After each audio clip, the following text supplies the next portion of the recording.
The hospital where systematic failures led to the death of a newborn baby.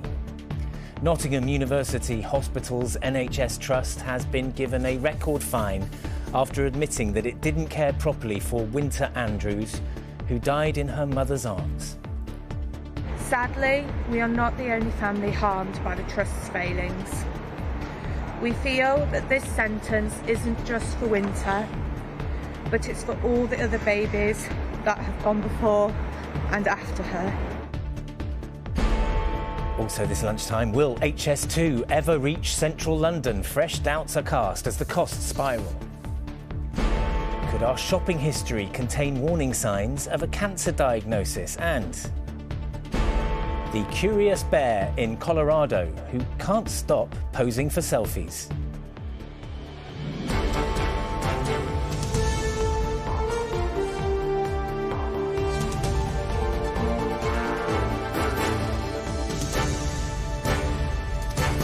This is the ITV Lunchtime News with Geraint Vincent. Good afternoon. Winter Andrews died just 23 minutes after she was born due to a lack of oxygen to her brain. Today, a judge said that was due to a catalogue of failures and errors within the Nottingham University Hospital's trust and handed out a fine of £800,000, the largest ever for an NHS trust over maternity care. Winter's mother, Sarah Andrews, said after the sentencing that her daughter and family had been failed in the most cruel way. Our Midlands correspondent, Ben Chapman, is at Nottingham Magistrates Court. Ben, a very heavy fine this in an awful case. Yes, but it is one that the judge acknowledged may still feel like an insult to Winter's parents as they were sitting in court as the sentence was handed down. No fine, she said, can adequately reflect the impact of the loss of a child. Winter Andrews lived for just 23 minutes. She died in her mother's arms after multiple failures meant that she was delivered by caesarean section too late. There weren't enough midwives at Nottingham's Queen's Medical Centre and staff hadn't been properly trained to follow guidelines. The judge said the £800,000 fine would have been far higher if this had been a private company, but she said she was conscious it will have to be paid for out of funding normally used for patient care. Outside court, Winter's mother, Sarah, said she hoped the sentence would be both a punishment and a deterrent. No financial penalty will ever bring Winter back. Sadly, we are not the only family harmed by the Trust's failings. We feel that this sentence isn't just for Winter, but it's for all the other babies that have gone before and after her. And as her mum said, Winter's death is not the only case that's under review here, is it? That's right. This is just one of hundreds being looked at by an independent review into maternity services in Nottingham after a number of families who've lost babies came forward to claim they received poor care. And the chair of that review has told us this lunchtime that it is now looking at more than 1,000 cases. But we are already aware of some very serious cases, and the focus now has got to be on understanding, the totality of our work and ensuring that we work in as thorough a way as possible, listening to families and supporting the trust to improve. Well, in a statement today, the Trust's chief executive says he is truly sorry for the pain and grief caused by the failings in Winter Andrews' case. He also says the Trust is working hard to make the necessary improvements and is working with Donna Ockenden and her review team. But at its last inspection last year, maternity services in Nottingham were still rated inadequate. OK, Ben, thank you. All aboard now for the latest delivery of doubt as to whether the HS2 high-speed rail network will ever be completed as initially promised. The Prime Minister and the Chancellor had to make assurances this morning after newspaper reports said that cost-cutting measures would put the terminus in the West London suburbs. The plan was for trains to be running from Euston to the northwest of England sometime in the next decade, but costs are spiralling and it's not clear where the money's going to come from. Our political correspondent Carl Dinnan reports. The diggers are digging, the tunnelling machines are tunnelling, but as inflation drives the cost of HS2 ever higher, it's reported that the whole project could be shortened once again or delayed. Visiting the factory where some of the trains are to be built, the Prime Minister said delay wasn't being considered. The government is committed to delivering all the plans that it's announced with rail. But you're not saying it won't be delayed, and it matters here because they've got the contract coming down the line to build HS2 trains. Nobody is talking about anything like that, actually. What we are talking about is enormous investment in UK rail. The option on the table to shorten HS2 involves not building the link between Euston Station in central London and Old Oak Common in West London. This morning, the Chancellor was asked if the government was still building the line all the way to Euston. Yes, we are, and I don't see any conceivable circumstance in which that would not end up at Euston. But if there's no delay and no stopping at Old Oak Common, hard to pay for it. The scheme's supporters say there are other ways to make up for rising costs. What we need to do is make sensible decisions to deal with the inflationary pressures. And the solutions we have are simple. We need to not buy the trains. We're currently planning to buy the trains. We don't buy trains for any other line in the country, and that adds significantly to the overall budget. And we also need to look at the private sector contribution. HS2's opponents say it's time to let go. It should be cancelled in its entirety. The business case has collapsed because of the advent of digital technologies. We've always said that people want to travel less as video conferencing, and that kind of technology has become more used. Scrapping HS2 at this stage would cost an estimated £30 billion, and both the government and Labour are committed to building it. But that could mean the Chancellor has to dig deep himself. Carl Dinnan, ITV News, Westminster. Oh, we saw the Chancellor, Jeremy Hunt, there in Carl's report. This morning he made a speech setting out his vision for the UK economy. He says we need to stop talking Britain down and we should be optimistic about our future finances, while our economics editor, Joel Hills, was in the audience. So, Joel, no more doom and gloom then. Sounds great. Is it realistic? No, he was definitely optimistic and a glass half full man. This was an incredibly important speech in this sense that persistently low economic growth is a very serious problem. Governments that cannot raise the living standards of their citizens tend to run into difficulties before too long. This morning, Jeremy Hunt set out a very compelling vision for a more prosperous future for the UK. He said he was going to raise growth by persuading private companies to invest more in Britain and create jobs. He was going to improve the skills and the educational outturns of young people, particularly school leavers, and he was going to focus on trying to persuade some of the 5 million or so people in the UK who have decided for whatever reason that they do not want to work to try to rejoin the workforce. Now, most economists, Geraint, will tell you that these are exactly the levers you should be pulling if you're going to revive our economic prospects. And they need reviving because over the big sweep of the last 14 years, while it's absolutely clear that many countries have struggled with low growth, the UK has looked towards the back of the pack. If you look at the experience of a typical household in Britain, their living standards have fallen relative to households in France and Germany and other countries that we like to compare ourselves to. But this morning, the Chancellor rejected what he claimed was declinism and the idea that the UK is a straggler. I don't accept that we're towards the back of the pack compared to what other countries are saying. I think any accurate examination of the statistics says that we've been affected in broadly the same way as our peer countries. The difference is our long-term opportunity.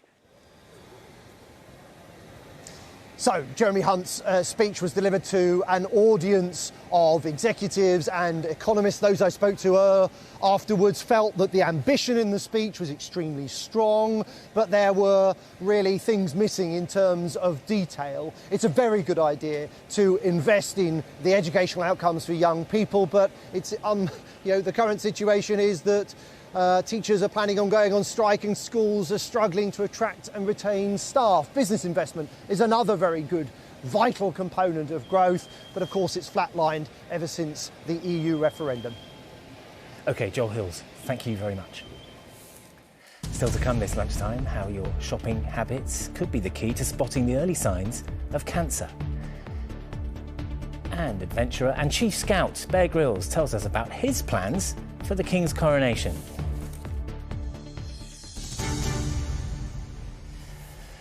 The city of Memphis in Tennessee is braced for unrest as it awaits the release of body cam footage that shows a young black man being severely beaten by police. 29-year-old Tyree Nichols died earlier this month following his arrest on suspicion for reckless driving. 5 police officers have been charged with his murder. Barbara Holmes reports. Justice for Tyree! Justice for Tyree! At this vigil in Memphis last night, the anger was already palpable. Crowds gathered to mourn Tyree Nichols, but also to express their outrage at how he was killed. The 29-year-old died on the 7th of January, 3 days after a traffic stop. Later today, body cam footage of his arrest is to be released, and his family say it will reveal he was savagely beaten.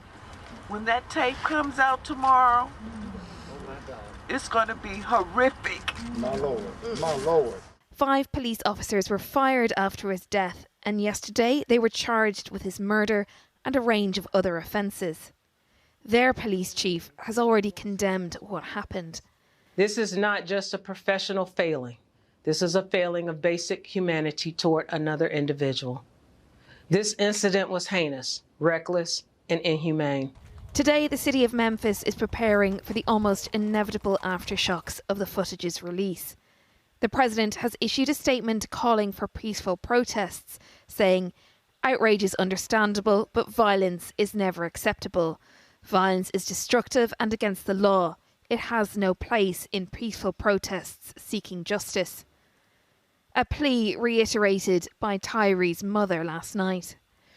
I don't want us burning up our cities, tearing up the streets, because that's not what my son stood for.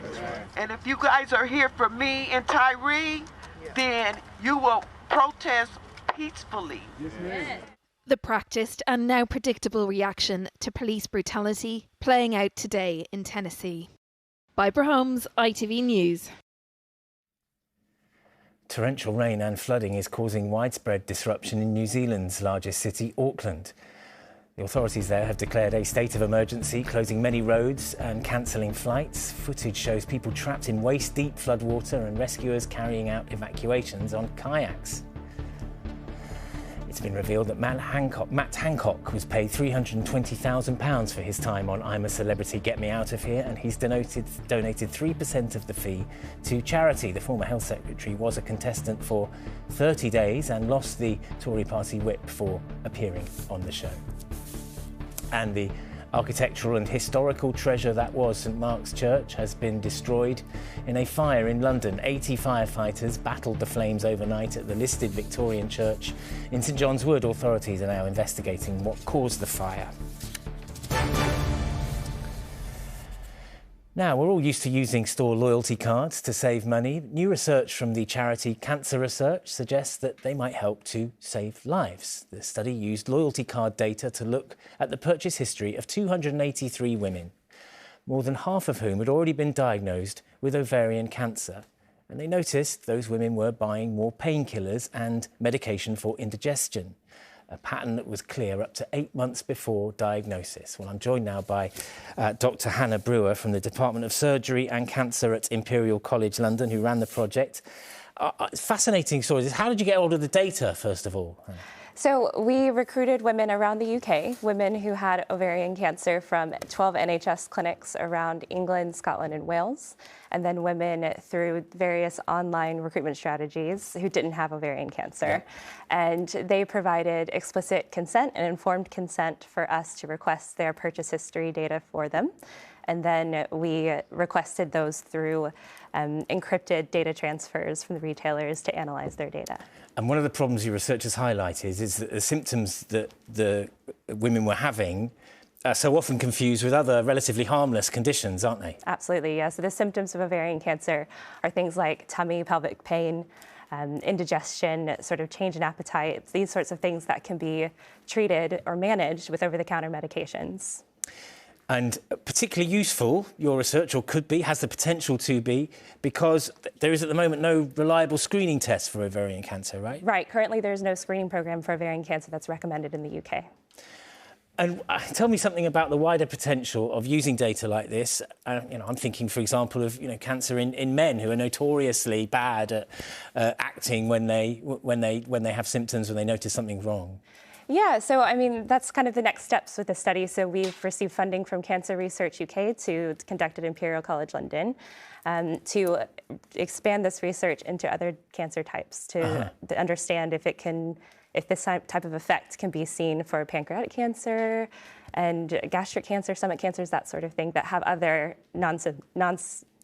non-specific symptoms. But it requires us all to be a lot more open with our data, but also a bit more open-minded about what the data that we use can be used for, and that it can be used applied in other parts of our life. Absolutely. I mean, everything is done in accordance with the Data Protection Act 2018 and GDPR and that sort of thing. So academic researchers we're doing it the right way. Yeah, you're not prying, but No. it's about us volunteering our data. Exactly. OK, Hannah, thank you very much for coming in. Appreciate your time. Thanks.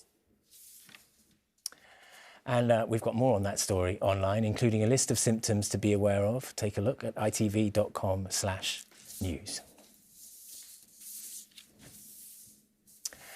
Now, today is Holocaust Memorial Day, the international day to remember the millions of Jews and others murdered under Nazi persecution during the Second World War.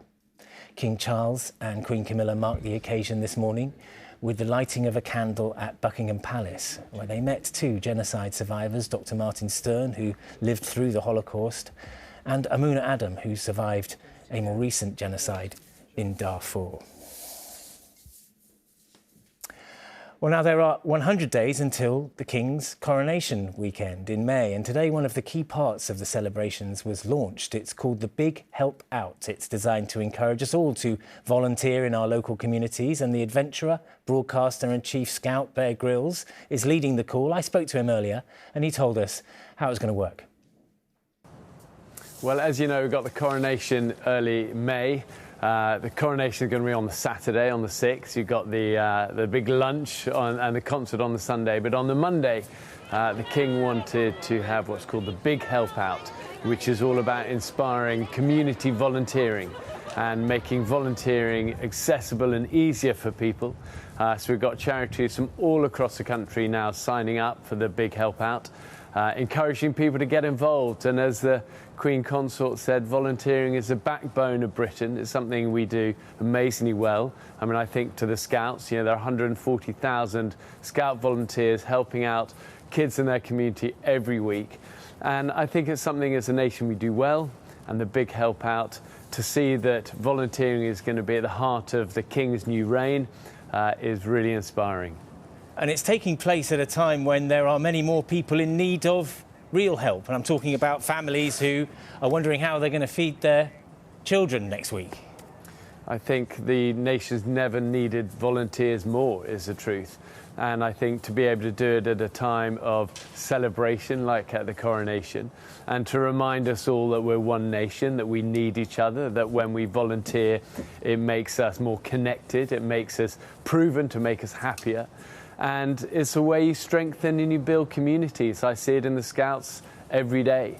But, I've been today just with amazing organisations like the Samaritans or the Royal Voluntary Services that help in hospitals.